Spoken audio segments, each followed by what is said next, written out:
Está no ar mais um Curadas, o nosso encontro semanal toda sexta aqui no nosso canal do YouTube, com muita informação para vocês, grandes testemunhos e lindas histórias para impactar a sua vida, para trazer luz e nuvem para o seu deserto, né? Afinal de contas, gente, às vezes a gente encontra aí numa situação sem saída e Deus, através de testemunhos e de pessoas, nos tocam para mostrar que nada é definitivo na nossa vida, tudo passa. Né, doutora Lília? Hoje estamos aqui recebendo uma convidada toda especial. E para vocês, mais uma mulher forte, guerreira, destemida como Esther. Doutora Elisângela. Obrigada, muito obrigada pelo convite. Estou muito feliz de estar aqui com vocês.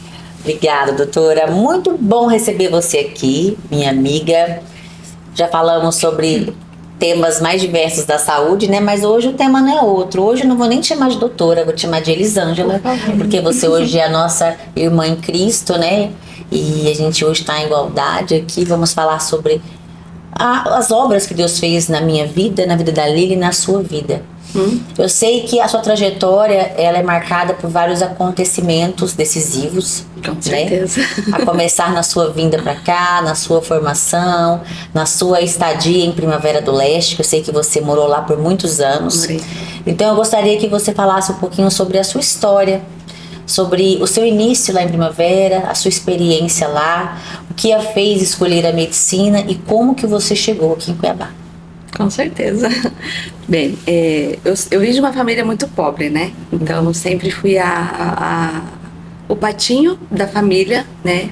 Minha família, uma família católica. Nós morávamos no interior de Mato Grosso.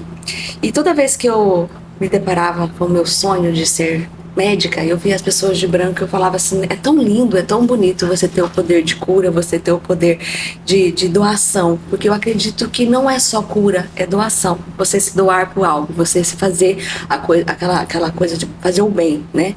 Então isso sempre foi uma coisa muito marcante na minha vida. Quando eu saí de 4 Marcos aos 6 anos de idade, quando meus pais se separaram, ficamos numa trajetória no interior e fui morar em Peixoto de Azevedo. Lá eu fiquei até meus 9 anos de idade e logo vim para Cuiabá. Morei um tempo aqui em Cuiabá, né, até ir à Primavera do Leste. Primavera do Leste foi uma cidade que sempre foi muito encantadora para mim. Eu morei em Primavera do Leste dos meus 16 anos, né, até acho que até 2005, quando eu saí de Primavera. Então a minha estadia em Primavera teve muitos momentos bons e muitos momentos realmente muito marcantes e tristes, né? Eu cheguei em Primavera, uma menina de 16 anos, já tinha recém terminado a escola, né? E fui trabalhar com a minha irmã na Vitaderm. Fui trabalhar como assistente de estética. Fiz curso de estética, massagem, massoterapia, fazia cabelo e ali fazia meu trabalho tranquilamente. E teve um episódio na minha vida que eu assim, quase não sou de falar muito, mas eu tive um episódio da minha vida onde eu acabei engravidando. Tive uma gravidez na adolescência.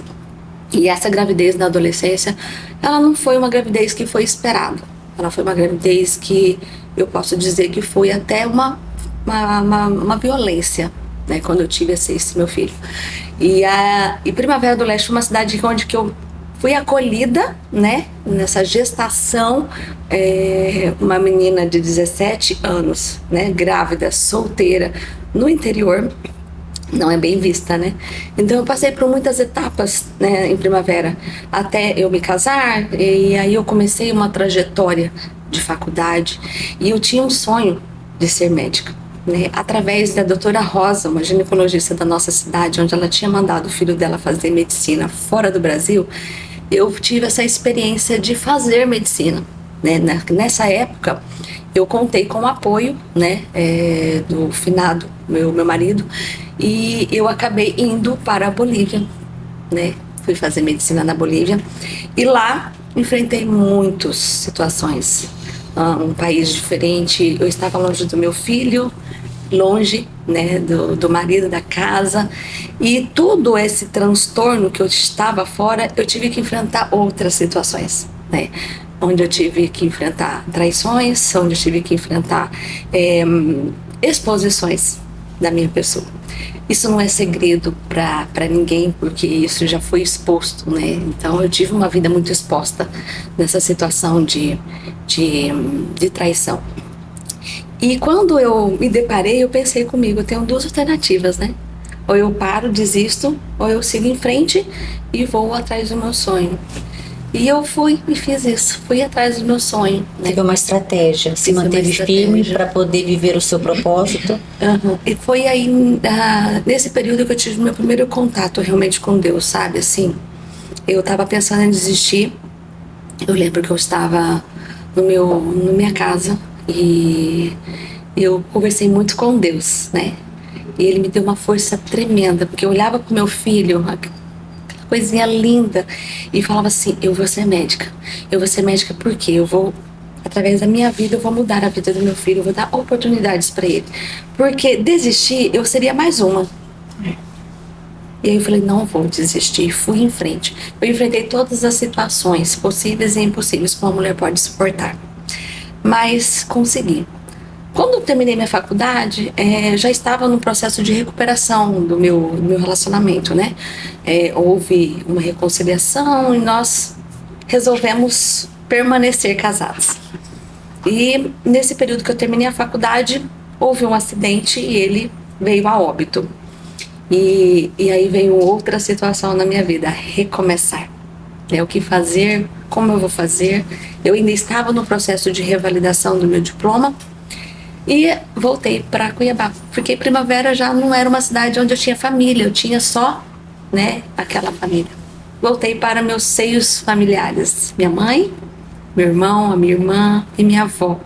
Minha avózinha que era o meu amor, e eu vim para ficar perto da minha avó. Eu tinha uma paixão eterna pela minha avó e aquele chamego de aconchego.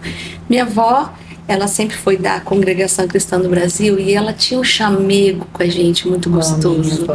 E eu sempre buscava esse chamego no colo dela. Então, para mim, ficar em Cuiabá foi uma decisão unânime, ficar perto da minha família. E aí comecei a trajetória, revalidação, né? Mais uma jornada. Mais uma jornada. Nesse período, realmente, eu me foquei tanto em Deus. Eu estudei, passei, graças a Deus. E comecei a outra jornada. Como ser vista aqui, né, numa cidade onde o preconceito é muito grande, porque você tem estudado fora, como que é ser o profissional, as pessoas te avaliam muito. Eu sempre fui uma pessoa muito determinada, uma pessoa muito focada. Como Esther. Ficou uma Esther. Focada. Esther, ela estava focada no propósito. Isso. Então eu coloquei na minha vida, eu coloquei primeiro a Deus, né? E coloquei assim, Senhor, eu vou ser, né? Através da minha vida, eu vou ser um instrumento. E aí eu continuei. Me profissionalizei, fiz bastante curso e nisso eu consegui, né, ter uma posição, eu consegui que as pessoas me respeitassem como profissional, porque eu comecei a mostrar para as pessoas quem eu era, entendeu? As pessoas começavam a me enxergar e nunca perdi a fé. Eu sempre fui uma pessoa de muita fé, e eu nunca deixei de acreditar em Deus que me fez, e Ele me fez perfeita para curar. Isso foi sempre na minha cabeça, eu sempre tive isso comigo, eu fui feita para curar. E então, como eu já tinha uma experiência assim, do meu irmão que curava o espiritual, né? A doutora Elisângela tem um irmão que é padre. Meu irmão é padre. Então, aqui em Cuiabá, e a mãe dela costura véus, ela faz véus para a paróquia, porque os católicos tradicionais, eles usam véu. Igual a nossa na Congregação Cristã do Brasil, eles usam véu. Então a mãe dela costura véus para a paróquia e o irmão dela é padre. Então, uma família que tem um propósito, tem um chamado, tem um chamado ministerial. Com certeza. E minha mãe, ela fala uma coisa muito bonita, ela fala que ela foi uma pessoa muito abençoada, que ela tem 3 filhos. Ela tem a filha que cuida da beleza, que é a minha irmã esteticista, né? Ela faz maravilhosa. Ela tem o meu irmão que cura o espiritual. Olha isso. E ela tem eu que faz a parte da cura da enfermidade. Então ela diz que ela é abençoada, Corpo, que os alma e espírito. Bem isso. Então é assim, eu sempre tive essa conexão com o meu espiritual muito forte. Independente de placas de igreja, eu sempre fui muito focada em estar bem, estar em contato com Deus, estar no meu espiritual bem. Hoje, né, eu sou casada novamente, graças a Deus. Meu marido é uma pessoa maravilhosa. Meu filho, maravilhoso, está fazendo faculdade de medicina no 4º ano. Eu tenho uma nora abençoada. Então, eu não tenho como dizer que eu não sou abençoada. Em todos os sentidos, em todas as minhas dificuldades, eu sempre clamava: Senhor, eu estou aqui. Por muitas vezes eu deixei de fazer as coisas que eu queria e deixava Deus me guiar. Fazia minha oração e falava: Senhor, me guie, porque eu não tenho como controlar a minha vida, o Senhor controla. Sim. O Senhor decide. E todas as vezes que eu coloquei os meus propósitos, os meus objetivos em Deus, todos eles foram bem sucedidos. Muitas das vezes não foram da forma que eu quis, não foi da forma que eu pensei, mas aconteceu, né? Não no tempo que eu quis, mas aconteceu. Então eu sempre coloco que quando nós traçamos, né, o propósito de seguir, de fazer a vontade de Deus, a gente não tem que se preocupar. Entrega e fique tranquila. Coloca o tubarão na água e deixa. E deixa. Eu optei em fazer isso, né? Então, por mais que a gente pense assim, nossa, tá turbulento, tá sofrido, tá doído, mas vou seguindo, vou indo. E sempre coloco o foco em Deus, tá, né? Deus sempre foi o meu foco. Que jornada linda, né? Hoje eu falo que eu sou uma pessoa muito abençoada, né? É claro que faltam muitas coisas ainda. Ainda nós estamos numa restauração espiritual cada dia mais, né? Eu e meu marido fazemos cursos de casais, nós temos uma conexão muito grande e eu me considero uma pessoa assim, que as pessoas podem até se inspirar um pouco nesse sentido de não desista. Não coloque que porque aconteceu isso e não vai. E não, vitimismo. Né? Realmente a palavra certa é essa. Eu nunca me coloquei como vítima, sabe? A partir do momento que eu pensei assim, todo mundo é capaz, né, de acontecer situações. Então eu não vou ser a primeira que não vai acontecer, ou eu vou deixar de viver por causa disso. Então eu nunca me coloquei como vítima. Isso foi uma coisa que a minha mãe me ensinou. Resistência, nunca se fazer vítima. E algumas vezes eu até me incomodo quando eu vejo pessoas que fazem nessa parte de vitismo, sabe? Porque eu olho assim e falo assim, nossa, não é nada do que eu já passei e a pessoa tá fazendo-se de vítima. Só que aí depois eu penso, nem tudo que eu suporto, ela suportaria. Todo mundo tem a mesma estrutura, né? Porque nós somos seres individualizados, né? Eu falo que nós, profissionais da área da saúde, nós precisamos deixar de ser um pouco profissional e sermos seres humanos lojistas, né? Precisamos ter essa sensibilidade de tocar mais fundo o outro, né? E às vezes nós estamos fortes, mas ela tá fraca. Às vezes você sabe só de um desafio dela, mas ela tem mais. Né? Quem somos nós para contender com Deus? E assim, a sensibilidade, ela é aguçada a partir do momento que você se aproxima de Deus. Quanto mais você busca, mais sensível você fica. Você sente a presença, você sente o cheiro, o perfume. O buscar aumenta a intimidade, né? Quanto mais a gente busca, quanto mais a gente comunica, mais a gente se aproxima, mais a gente cria intimidade, cria laços, né? Você me contou uma vez uma história, doutora, que você saiu de Primavera, assim, devido às situações que você lá passou, você saiu de lá muito humilhada, assim, você se sentiu, né, muito para baixo, muito minimizada, até pelas situações de exposições, às vezes, do seu ex-marido, do seu finado marido, e que você tinha um desejo de voltar exaltada, como a Rainha Esther foi, né? Realmente. E Deus te deu essa oportunidade, né? Me deu. Conta pra gente esse episódio. É até engraçado, né? Porque quando realmente, assim, eu tive muitas exposições, e realmente exposições na internet, sabe? Eram fotos, eu recebia ligações, então era muito humilhante para mim. Mas eu coloquei assim, vou ser médica, independente do que aconteça, eu vou ser médica. E eu falei isso para algumas das mulheres que tentaram me humilhar. Depois que ele faleceu, eu fui convidada pelo prefeito da cidade a inaugurar um posto de saúde que foi feito em homenagem a ele. Porque assim, sempre eu disse, ele pode não ter sido um bom marido, mas ele foi um bom administrador para aquela cidade. Ele realmente foi. Não foi um bom esposo. Mas a gente tem que saber dividir essa situação. Sim. Então eu fui convidada para inaugurar o posto. E eu falei que eu ia voltar linda. E voltei. Num tubinho vermelho. Eu O sonho dela era num tubinho vermelho. Eu fui, né? No tubinho vermelho? No tubinho vermelho. Eu fui, inaugurei o posto. Coisas de mulher. Coisas de mulher. Mas era uma honra ali, questão de honra, né? De mostrar, olha, eu consegui chegar onde eu gostaria. Eu passei pelo processo e agora eu estou vivendo um propósito. Agora você, inimigo que tá aí, vai me olhar de baixo. Minha avó falava assim quando eu passava por alguma prova. Minha filha, você vai subir tão alto que o inimigo pra te ver, ele vai ter que olhar pra cima. Mas foi exatamente A minha vovó isso. fala assim, vai ter que olhar pra cima pra te ver.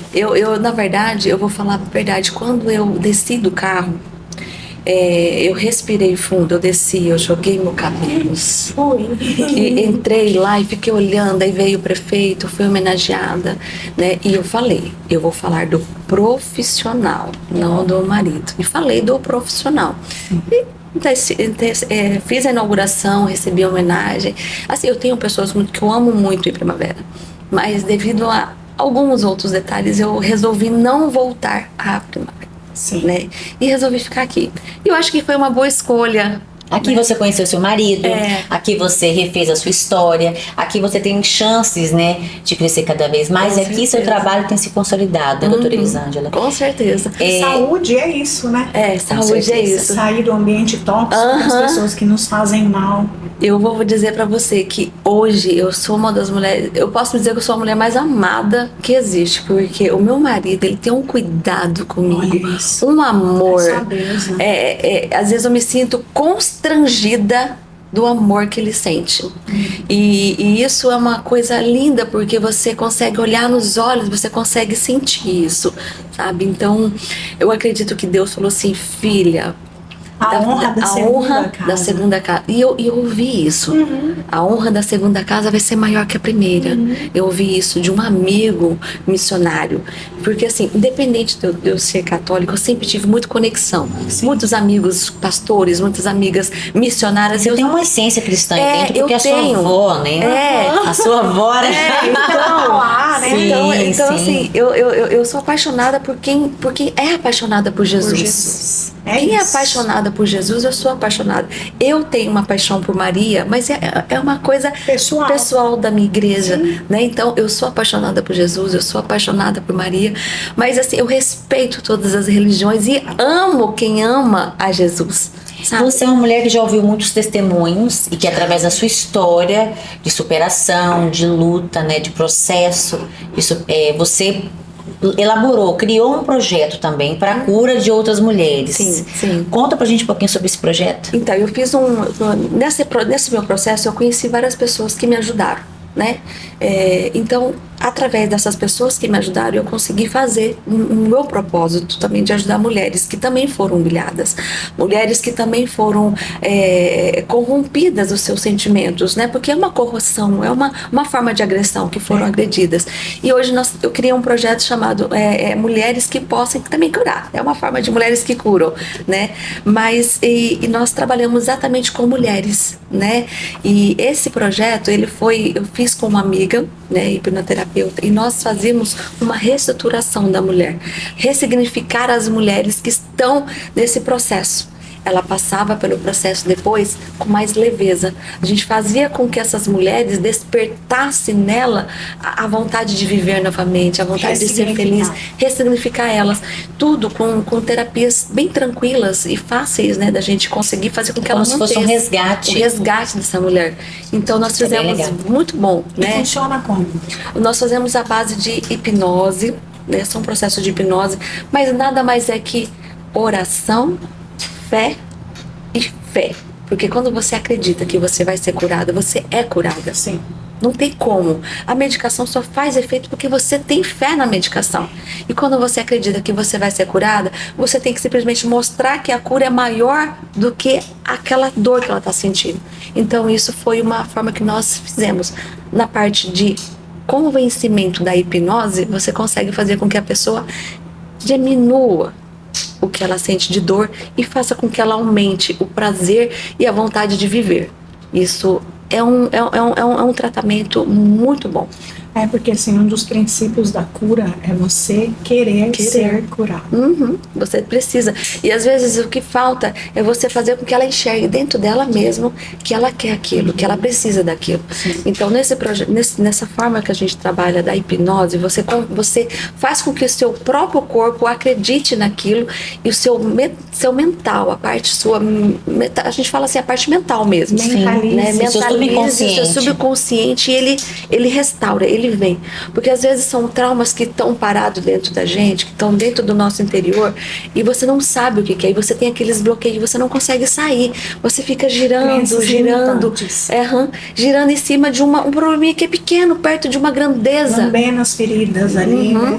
Aí toda hora que a ferida fecha, você vai lá e tira a casquinha. E você não esquece dela. Então quando você consegue mostrar para ela que existe uma coisa maior, que é um Deus maior, você ter uma vida sem trauma, sem dor, sem bloqueios, você consegue viver melhor. Sem limitações, né? Com certeza. A gente vê isso muito em relacionamentos, né? Isso. A mulher que foi traída, ela escolhe, por exemplo, deixar o esposo, né, se separar, só que ela não vai viver a vida dela. Ela fica ali naquele problema, mas já separou, já resolveu, você quis assim, vai seguir seu caminho. Nem sempre todas fazem isso, né? E aí você... acaba que adoece os filhos. Adoece os filhos, e o próximo relacionamento é a mesma coisa, é um círculo.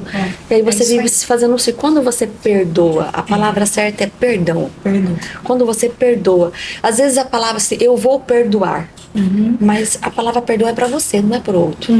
Eu vou te falar que eu perdoei o meu agressor, porque eu não comentei, mas eu fui agredida fisicamente. Né, quando eu tinha 8 anos de idade, eu fui agredida fisicamente, sexualmente. Então, eu vivi uma vida toda em volta daquele sofrimento de eu poderia ter sido a culpada por ele ter feito isso comigo. Algumas pessoas chegam a convencer as mulheres que são agredidas. O mesmo agressor dos 8 anos de idade foi o agressor dos 16? Não, o agressor de 8 anos de idade foi o meu padrasto. E com 16 anos você teve um outro abuso? Foi com o meu ex-namorado. Ele de uma forma agressiva? Eu falei não várias vezes. Na força. Forçou, né? E o não significa não. Né? Então, quando você fala não, a partir do momento que a pessoa avança, já é uma agressão. Independente que seja o seu marido, o seu namorado, não é não. Não é não. Não é não. Então, eu demorei muito tempo, dos meus 8 aos meus 20 anos, para entender que meu corpo é meu e eu que defino, entendeu? Então eu parei, eu fiquei muito tempo assim, naquela mesma situação, me massacrando, porque eu fui agredida aos 8, eu fui agredida aos 16, então eu falei assim, por quê? Então eu não mereço ser feliz, e realmente você se bloqueia e você não vai para frente. Então quando eu comecei a perceber que eu tinha que me perdoar, por pensar que eu era culpada, aí eu comecei a entender que o perdão é maravilhoso. E começou a avançar. Isso, né? Eu perdoei o meu agressor sem ao menos ele me pedir perdão. Foi uma libertação sua quando você perdoou? Eu falei 110 vezes num dia. Eu te perdoo em nome de Jesus. Eu te perdoo em nome de Jesus.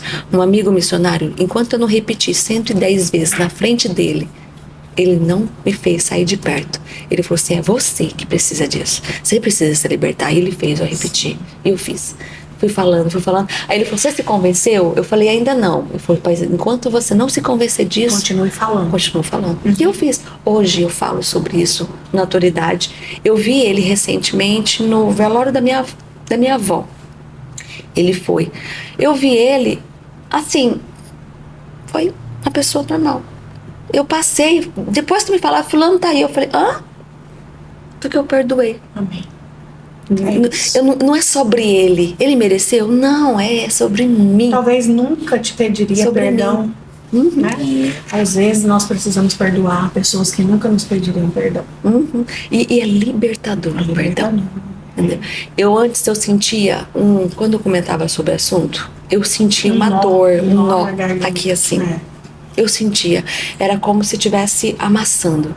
Hoje eu não sinto nada. Porque foi perdoar. Porque eu perdoei e eu sinto assim, que o porquê que eu vou comentar sobre esse assunto com as pessoas. Porque eu quero que as pessoas entendam que é possível. Você não precisa viver com isso.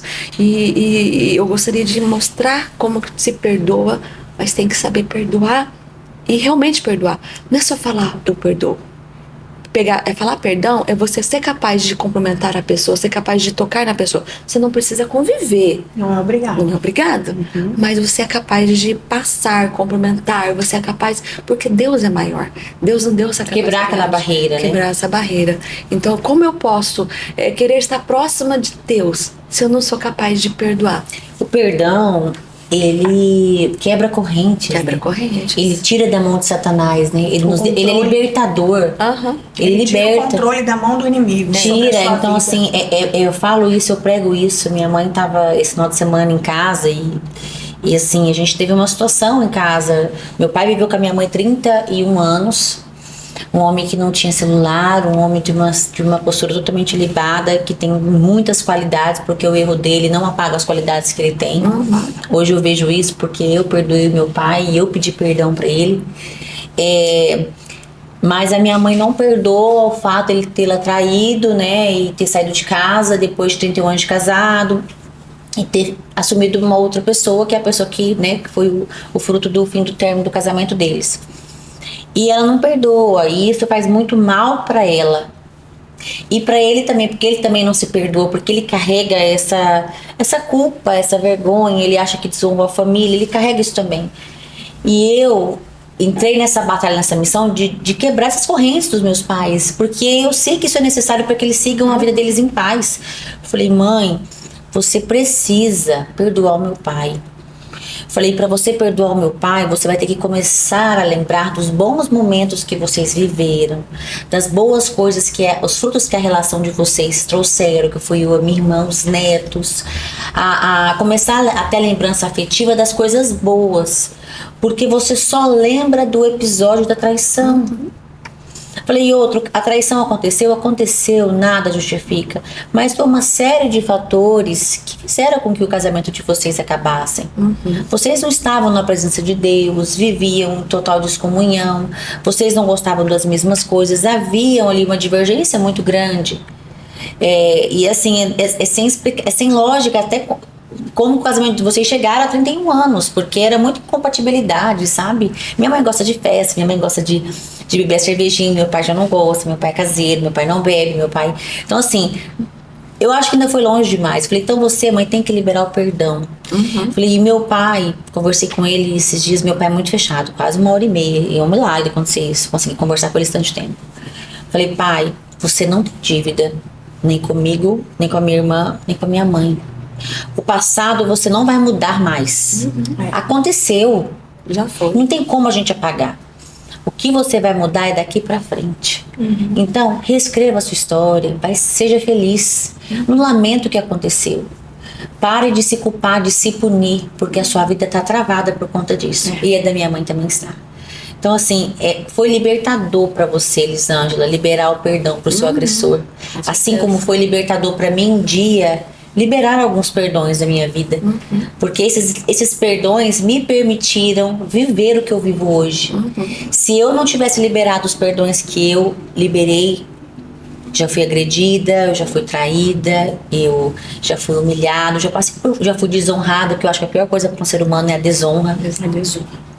ele ser tirado do seu lugar de posição, né? E as pessoas, né? A desonra acho que é o pior deles.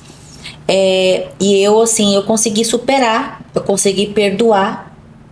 E Deus, ele se agradou disso. Porque ele foi me dando lugar, me colocando em lugares que eu não imaginei estar. Porque eu me humilhei e eu perdoei.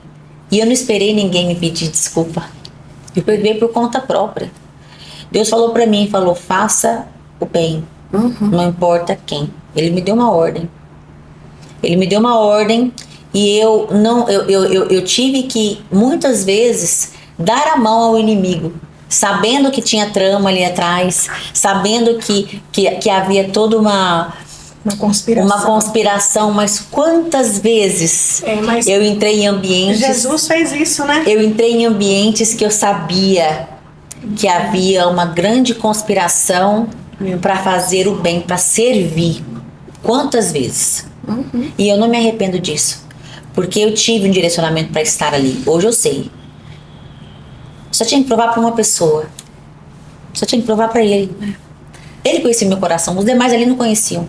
E muitas vezes estavam fazendo aquilo que estavam fazendo porque não tinham conhecimento, porque são ignorantes ainda na palavra, porque são ignorantes perante Deus. Então eu tive que ter esse entendimento de que eles não sabiam o que estavam fazendo.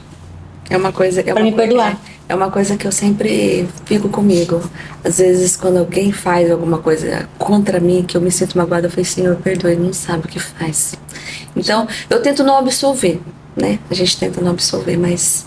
Acaba, né? Ficando chateado. Fica. Porque as feridas mais profundas, elas vêm das pessoas que são próximas, né? Que você não espera. Por isso que te magoa. Né? Mas lembrando aqui o que a Paula falou, Jesus fez isso, né? Ele pergunta, pra que vieste, amigo? Amigo. Ele chamou de amigo. O inimigo. Mas é uma coisa interessante porque eu acredito que nós podemos curar as pessoas. Sim. Então, se existe uma pessoa que ainda não conhece o perdão, ele vai viver nessa rancor, nessa sensação de ódio sempre, né? Eu acredito que tem pessoas que vivem em volta de um sentimento mal a vida inteira, em círculo, e ela não consegue sair disso. E ela gera uma energia ruim. Uma energia ruim. Então, eu acho que enquanto eu puder, enquanto Deus me permitir, eu quero, através da minha vida, da forma com que eu consegui me restaurar, sem precisar prejudicar ninguém, sem precisar expor ninguém, sem precisar humilhar ninguém, né? Eu simplesmente olhei para Deus e falei, Senhor, eu vou seguir, me direciona, né? Me dê o sinal, eu vou. E ser bênção na vida das pessoas. Pois é, e você só consegue ajudar outras pessoas hoje porque você foi curada. Porque só uma mulher curada consegue ajudar outra. A gente só conseguiria viver isso aqui hoje, Lília. A gente só conseguiria ter um ministério, estar em busca desse ministério que Deus tem nos entregado, porque a gente foi curada. Se nós fôssemos mulheres amarguradas, cheias de rancores, né, de ferida, a gente não estava aqui, a gente não estaria pronta. Sim. E assim, na minha vivência de pronto atendimento, que eu trabalho em pronto atendimento, o que eu vejo hoje é pessoas que tentativa de suicídio, pessoas que tentam com a própria vida, pessoas que estão em depressão, crise de ansiedade, tudo é por falta de perdão. Às vezes eu falo, por que aconteceu isso comigo? Eu tenho vontade de falar assim, amor, vem aqui, deixa eu te contar uma coisa. Eu tenho vontade, aí eu começo, por incrível que pareça, em todos os meus plantões eu evangelizo quem eu posso ali. Sim. Às vezes, sem falar, eu tô ali, uma pessoa tá em crise, eu começo a rezar por ela. Mas você sabia que todos os médicos que literalmente desenvolvem as suas atividades com amor é porque realmente foi um dom de Deus? Porque ser médico, além de que as pessoas procuram por status, tem algo muito forte por trás disso, né? Então, assim, desenvolver o dom que é amenizar a dor, tirar o desconforto, poder somar, ajudar, tirar a pessoa daquela situação, seja ela qual for, é um dom dado por Deus. Não é para qualquer um. Toda a trajetória para se tornar um médico é muito difícil, não é para qualquer um. Não é verdade? Simplesmente para os escolhidos. E você é uma escolhida, uma vitoriosa, uma mulher que venceu as dores, as barreiras, que só avistava uma coisa, o alvo. O alvo. Verdade. Objetivo. Aham. Obstinada. Diria que a palavra que te define é obstinada, né? Passou por muita coisa, teve ali os percalços, teve inúmeros motivos para desistir. Mas você sabia o que você queria, você sabia onde você iria chegar, onde Deus te colocaria, para que você pudesse viver o seu propósito. Então hoje a medicina, ela não é apenas a sua profissão, ela é o seu ministério. Verdade. Com certeza. E eu me sinto honrada com É isso. a sua igreja, Sim, é a com placa certeza. que você carrega, né? É onde você está. Nós somos igreja, né? E aonde você estiver, onde Deus te colocar, você vai fazer isso. Porque além do corpo, tem a alma e o espírito, né? com Nós somos uma certeza. tríade. Uma tríade. E você tem conhecimento dos três. Tá completa. É verdade. E agora eu quero que você deixe um recado muito especial para quem está nos acompanhando nessa noite.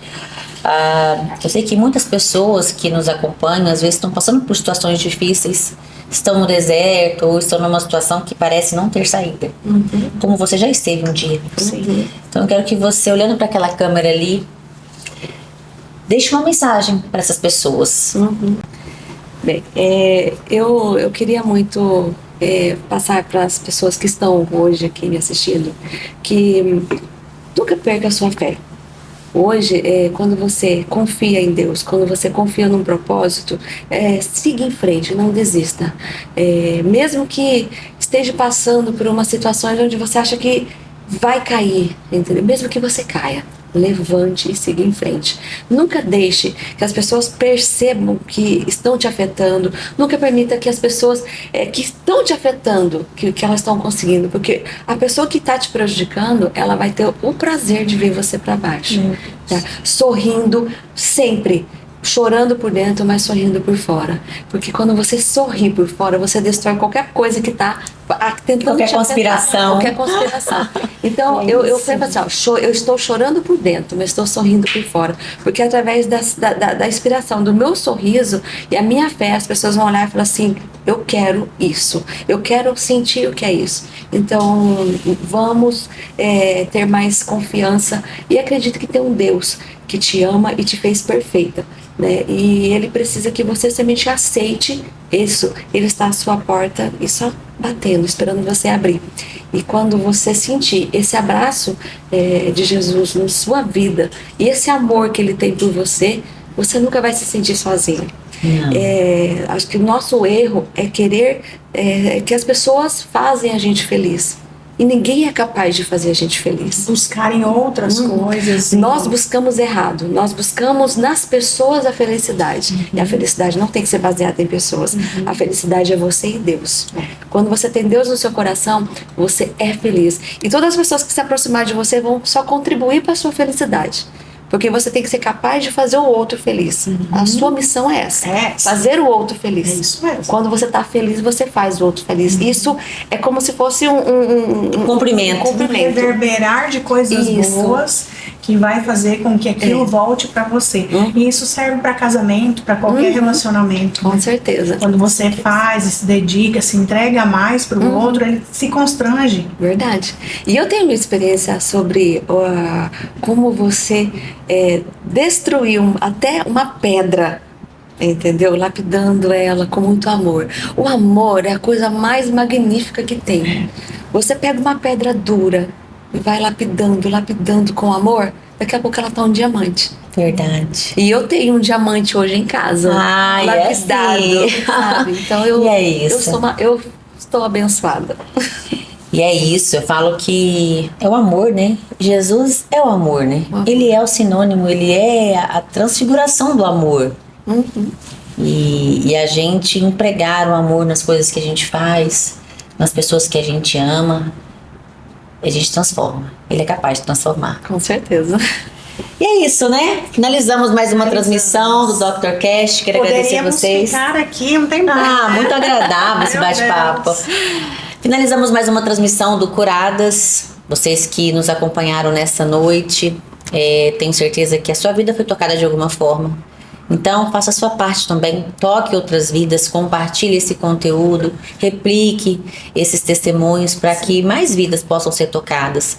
O ministério não para em mim nem na Lília, ele continua em vocês, né? Foram liberadas, quantas palavras de vitória quantas dicas, né, saudáveis. O simples faz toda a diferença, né, doutora? Com certeza, com certeza. Então vamos orar, né, pra gente finalizar? Senhor, te agradecemos por mais este podcast, Pai, pelo qual podemos, através da vida dessas mulheres, contribuir com outras e outras que irão assistir, ouvir e estar ligadas por algum meio neste canal. Senhor, nós abençoamos a todas elas, porque de alguma forma o Senhor tem propósito. Agradecemos, Pai, e cobrimos em oração toda a equipe que aqui trabalhou, a vida e a casa da Paula, da doutora Elisângela, e que ela esteja, Senhor, sobre os teus cuidados. Ser conosco neste dia, Senhor, continue nos guiando, nos guardando e orientando para tudo. Seja sempre agraciados na tua presença, Pai. Assim oramos e te agradecemos. Amém. Amém, amém. Obrigada, gente. Até sexta-feira que vem, Tchau, se tchau, Deus tchau. quiser. Até mais.